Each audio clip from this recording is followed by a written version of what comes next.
We learned how to use pseudo-selectors and how we may even nest classes and still import them on that class's object here in the previous lecture.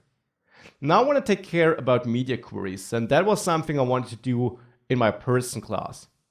There I assign the person CSS class to the outer div, and I actually already added the code earlier.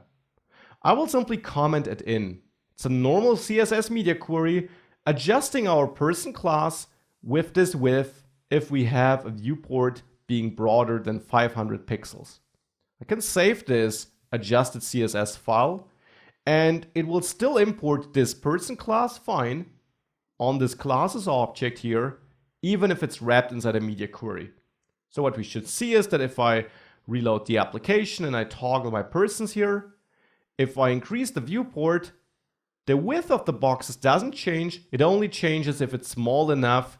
There it will be 60% of the width.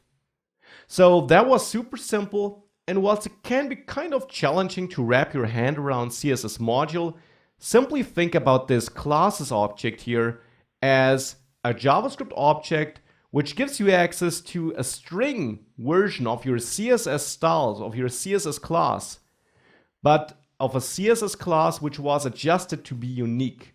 So it will simply just translate your person class to something like person underscore some unique hash, so that you can be safe and sure that when you use that class in a given component, that's the only place where the CSS styles apply. Nowhere else in your application can these styles have an effect. That's the idea behind CSS modules.